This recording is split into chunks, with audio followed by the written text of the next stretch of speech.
नमस्कार मैं मुजित्र आपलोके चाবলৈ आरम्भ কৰিছে Assamese online help YouTube channel. বন্ধুসকল প্ৰতিদিনৰ দৰে আজিও সন্ধিয়া কেইবাটাও গুৰুত্বপূৰ্ণ খবৰ লৈ আহিছোঁ আপোনালোকৰ মাজলৈ। খুবেই এটা গুৰুত্বপূৰ্ণ ভিডিঅ' আপোনালোকে ভিডিঅ'টো শেষলৈ চাই থাকিব। আৰু বন্ধুসকল যদি এতিয়ালৈকে এই ভিডিঅ'ত লাইক কৰা নাই তেন্তে প্লিজ এটা লাইক কৰি দিয়ক। আৰু এনেকুৱা ধৰণৰ নতুন নতুন ভিডিঅ' পাবলৈ চেনেলটো ছাবস্ক্ৰাইব কৰি কাষত থকা বেল আইকনটো প্ৰেছ কৰি ৰাখক, যাতে যেতিয়াই মই যিবোৰ ভিডিঅ' আপলোড কৰোঁ তাৰ নটিফিকেশ্যন মই সকলোতকৈ আগত আপোনাৰ মোবাইলত যায়। বন্ধুসকল প্ৰথম খবৰটি হৈছে দেশজুৰি পুনৰ কৃষকৰ বিক্ষোভ কাৰ্যসূচী। সোনিয়া গান্ধী মমতা বেনাৰ্জীকে ধৰি 12টা বিৰোধী ৰাজনৈতিক দলৰ সমৰ্থন। সংযুক্ত কিষাণ মৰ্চাই অহা 26 মেত পুনৰ দেশজুৰি বিক্ষোভৰ আহ্বান জনাইছে। কিষাণ মৰ্চাৰ এই বিক্ষোভৰ আহ্বানক সন্মিলিতভাৱে সমৰ্থন জনাইছে দেশৰ 12টা বিৰোধী ৰাজনৈতিক দলে। দেশৰ 40টা কৃষক সংগঠনৰ সন্মিলিত মৰ্চাই 26 মেত দেশজুৰি কলা দিৱস পালনৰ আহ্বান দিছে। কৃষকসকলে কৃষি আইন 3খন বাতিলৰ দাবী জনাই আহিছে। আনহাতে চৰকাৰে আইন সংশোধনৰ ক্ষেত্ৰত প্ৰস্তুত হ'লেও প্ৰতিবাৰে আইন বাতিলৰ প্ৰস্তাৱ নস্যাৎ কৰি আহিছে। কৃষকসকলে দিল্লীৰ সীমান্তত ইয়াৰ বাবে আন্দোলন চলাই আহিছিল আৰু সেই আন্দোলন পুনৰ শক্তিশালীভাৱে আগবঢ়াই নিয়াৰ উদ্দেশ্যে নতুন প্ৰতিবাদী কাৰ্যসূচী ঘোষণা কৰিছে। কৃষকসকলৰ এই প্ৰতিবাদক পত্ৰ প্ৰেৰণ কৰি নিজৰ সমৰ্থনৰ কথা ঘোষণা কৰিছে 12টাকৈ বিৰোধী ৰাজনৈতিক দলে। পত্ৰখনত স্বাক্ষৰ কৰিছে সোনিয়া গান্ধী কংগ্ৰেছৰ, HD দেৱগৌড়া JDSৰ, শাৰদ পাৱাৰ NCPৰ, মমতা বেনাৰ্জী তৃণমূল কংগ্ৰেছৰ, উদ্ধৱ ঠাকৰে শিৱসেনাৰ, MK ষ্টালিন DMKৰ, হেমন্ত সোৰেন JMPৰ, ফাৰুক আব্দুল্লা JKPৰ, অখিলেশ যাদৱ SPৰ, তেজস্বী যাদৱ RJD, D ৰাজা CPIৰ আৰু সীতাৰাম য়েচুৰী CPIMৰ। উল্লেখযোগ্য যে যোৱা 26 জানুৱাৰীত সংযুক্ত কিষাণ মৰ্চাই 3খন কৃষি আইন বাতিলৰ দাবীত দিল্লীত ট্ৰেক্টৰ মিছিলৰ আহ্বান দিছিল। প্ৰায় 10,000 প্ৰতিবাদকাৰীয়ে তাত অংশ লৈছিল। সেই প্ৰতিবাদৰ সময়ত আৰক্ষীৰ সংঘৰ্ষত লিপ্ত হৈ পৰিছিল একাংশ প্ৰতিবাদকাৰী। লালকিল্লাত কৃষক সংগঠনৰ পতাকা উৰুৱাইছিল। 128 জন লোকক আৰক্ষীয়ে গ্ৰেপ্তাৰো কৰিছিল। অৱশ্যে সংযুক্ত কিষাণ মৰ্চাই সেই ঘটনাত শান্তিপূৰ্ণ প্ৰতিবাদকাৰীৰ মাজত কোনো সমাজ বিৰোধী লোক সোমাই পৰা বুলি দাবী কৰিছিল। সেই প্ৰতিবাদী কাৰ্যসূচীৰ পাছত কৃষকসকল আৰু কোনো বৃহৎ আন্দোলনৰ কাৰ্যসূচী ঘোষণা কৰা নাই।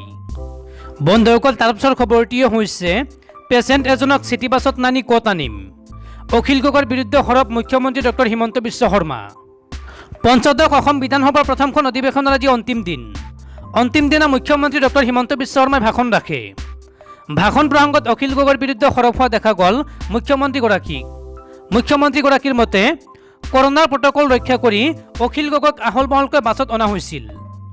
অখিল গগৈ এতিয়া এগৰাকী ৰোগী। গুৱাহাটী মেডিকেল কলেজ হাস্পাতালত চিকিৎসাধীন হৈ আছে।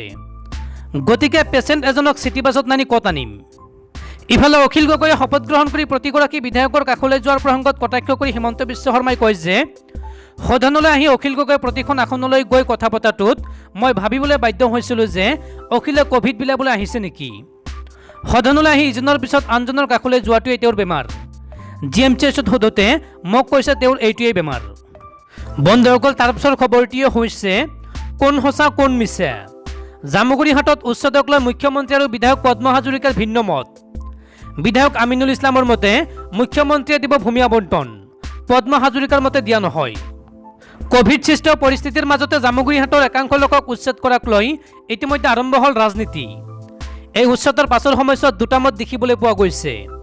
এতিয়া প্ৰশ্ন হৈছে যে কোন সঁচা কোন মিছা। এফালে যদি ধিং সমষ্টিৰ বিধায়ক আমিনুল ইছলামে ফেচবুক যোগে দাঙি ধৰিছে এটা মত, তাৰ বিপৰীতে চতিয়া সমষ্টিৰ বিধায়ক পদ্ম হাজৰিকাই দাঙি ধৰিছে অন্য এটা মত। প্ৰথমে আমি উল্লেখ কৰিছোঁ যোৱা 20 মেৰ দিনা ধিং সমষ্টিৰ বিধায়ক আমিনুল ইছলামে AIUDFে মুখ্যমন্ত্ৰীক সাক্ষাতৰ পিছত কি লিখিছিল।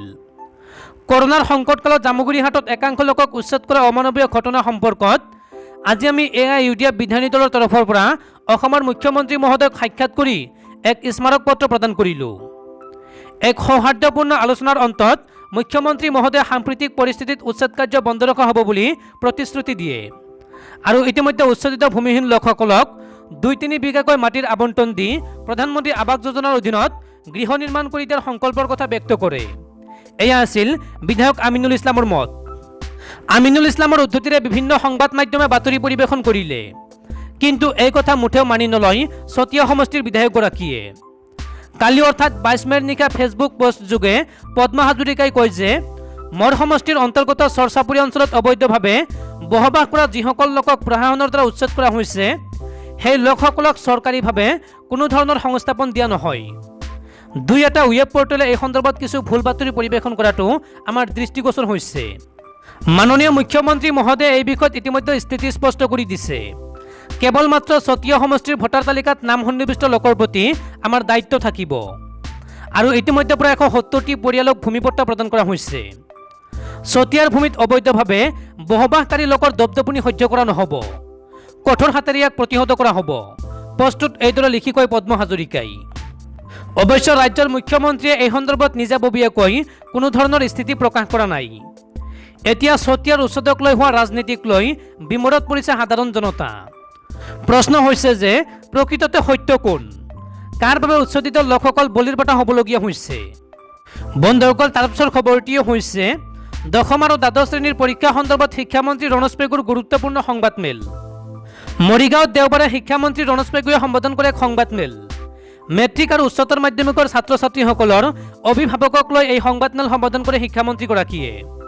প্ৰতিৰক্ষা মন্ত্ৰী ৰাজনাথ সিং আৰু সকলো ৰাজ্যৰ শিক্ষামন্ত্ৰীৰ সৈতে এক ভিডিঅ' কনফাৰেন্সযোগে বৈঠকত অংশ লোৱাৰ পাছতেই এই সংবাদমেলৰ আয়োজন কৰে। এই গুৰুত্বপূৰ্ণ সংবাদমেলখনত JEE নীট পৰীক্ষা আৰু CBSE আৰু অসমৰ দশম আৰু দ্বাদশ শ্ৰেণীৰ পৰীক্ষা অনুষ্ঠিত কৰা সন্দৰ্ভত প্ৰস্তাৱ আগবঢ়োৱা হয়। সংবাদমেলখনত শিক্ষামন্ত্ৰীগৰাকীয়ে কয় যে আজি কেন্দ্ৰীয় চৰকাৰে CBSE পৰীক্ষা হোৱাটো সুনিশ্চিত কৰিছে আৰু জুলাই মাহত পৰীক্ষা হোৱাৰ সম্ভাৱনা আছে। ইয়াৰ বাবে শিডিউল বনোৱাৰ প্ৰস্তাৱ গ্ৰহণ কৰিছে। অহা 5 ছেপ্টেম্বৰৰ ভিতৰত সকলো পৰীক্ষা শেষ কৰাৰ প্ৰস্তাৱ গ্ৰহণ কৰিছে। 2-3 দিনৰ ভিতৰতে কেন্দ্ৰীয় চৰকাৰে পৰীক্ষাসমূহ অনুষ্ঠিত কৰাৰ চূড়ান্ত সিদ্ধান্ত ল'ব আৰু দিন ঘোষণা কৰিব বুলি উল্লেখ কৰি তেওঁ লগতে কয় যে CBSE আৰু অসম মাধ্যমিক শিক্ষা পৰিষদৰ দুটা পৰীক্ষাৰ কৰণ ধৰণ আৰু শিডিউল মডুলিটিৰ মাজত সামঞ্জস্য আছে।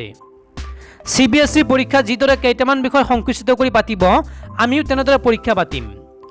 ছাত্ৰ ছাত্ৰীক পৰীক্ষাত অৱতীৰ্ণ হ'ব পৰাকৈ প্ৰস্তুত হৈ থকাৰ আহ্বান জনোৱাৰ লগতে শিক্ষামন্ত্ৰীগৰাকীয়ে এই কথা স্পষ্টভাৱে কয় যে এয়া কোনো সিদ্ধান্ত নহয়, প্ৰস্তাৱহে। বন্ধুসকল, তাৰপিছৰ খবৰটিও হৈছে পাইকাৰী বজাৰত সৰ্বকালৰ মূল্য বৃদ্ধি। এপ্ৰিলত 10.4% বাঢ়িল অত্যাৱশ্যকীয় সামগ্ৰীৰ মূল্য। কোভিড মহামাৰীয়ে স্তব্ধ কৰি পেলাইছে জনজীৱন। তাৰ মাজতে এক অনাকাংক্ষিত দুৰ্যোগৰ মাজত সোমাই পৰিছে দেশ।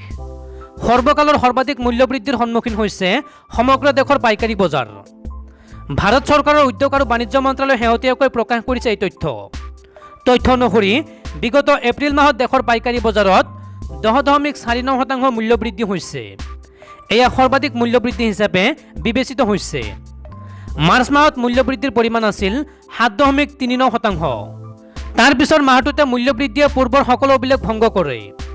এপ্ৰিল মাহত পাইকাৰী বজাৰত মাছ মাংস কণীৰ 10.88%, দাইলৰ 10.78%, ফল মূলৰ 27.43%, বিদ্যুৎ আৰু প্ৰজ্বলক সামগ্ৰীৰ 20.94% মূল্য বৃদ্ধি হৈছে। লক্ষণীয়ভাৱে এই সময়ছোৱাত শাক পাচলিৰ মূল্য 9.03% হ্ৰাস পাইছে।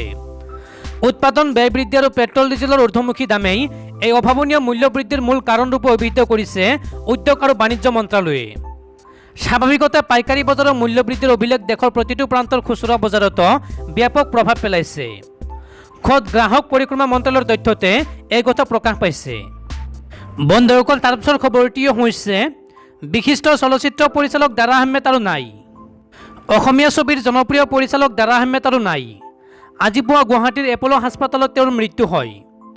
দাৰা আহমেদৰ ভগ্নী বিশিষ্ট সাহিত্যিক গীতিকাৰ এলিয়া আহমেদে জনোৱা মতে কালি দুপৰীয়া ভাত খাই উঠাৰ পিছতে হঠাৎ বুকুত এক বিষ অনুভৱ কৰাত ততালিকে দাৰা আহমেদক এপল' হাস্পতালত ভৰ্তি কৰোৱা হৈছিল। ইয়াৰ লগে লগে চিকিৎসকে তেওঁক ICUত ভৰ্তি কৰে, কিন্তু সোমবাৰে পুৱা পৰিচালকগৰাকীয়ে চিকিৎসালয়তে শেষ নিশ্বাস ত্যাগ কৰে। উল্লেখযোগ্য যে ভালে সংখ্যক জনপ্ৰিয় অসমীয়া ছবি পৰিচালনা কৰিছিল দাৰা আহমেদে। এই ছবিসমূহৰ ভিতৰত আছিল ৰিক্সাৱালা, যখিনী, উৰ্বশী, ধ্ৰুৱতৰা, দেৱী, শম্ভুগুপ্তৰ সৈতে যুটীয়াভাৱে পূজা আদি। উল্লেখযোগ্য যে জনপ্ৰিয় অসমীয়া ছবিত ডক্টৰ বেজবৰুৱাত সহকাৰী পৰিচালক হিচাপে কাম কৰি পৰিচালনাৰ দিশত তেওঁ আত্মপ্ৰকাশ কৰিছিল। মৃত্যুৰ সময়ত দাৰা আহমেদৰ বয়স হৈছিল 72 বছৰ।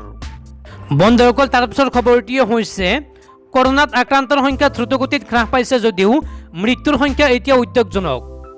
দেশত বিগত 24 ঘণ্টাত 4,454 জন লোকৰ মৃত্যু হৈছে।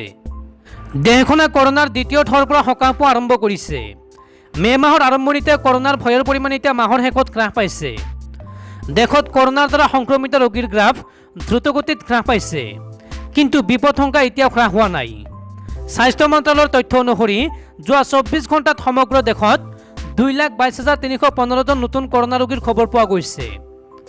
আনহাতে 4,454 জন ৰোগীৰ মৃত্যু হৈছে। নতুন কৰোনা ৰোগীৰ তথ্য পোহৰলৈ অহাৰ লগে লগে দেশত সংক্ৰমিত ৰোগীৰ মুঠ সংখ্যা 2,67,52,447 জনলৈ বৃদ্ধি হৈছে। স্বাস্থ্য মন্ত্ৰালয়ৰ মতে দেশত এতিয়ালৈকে কৰোনাৰ 27,20,716টা সক্ৰিয় ঘটনা আছে। আনহাতে 2,37,28,011 জন সুস্থ হৈ ঘৰলৈ উভতিছে। এতিয়ালৈকে দেশত কৰোনাৰ ফলত 3,03,720 জন লোকৰ মৃত্যু হৈছে। কৰোনা প্ৰভাৱিত মহাৰাষ্ট্ৰত সংক্ৰমিত ৰোগীৰ সংখ্যাও দ্ৰুতগতিত হ্ৰাস পাইছে।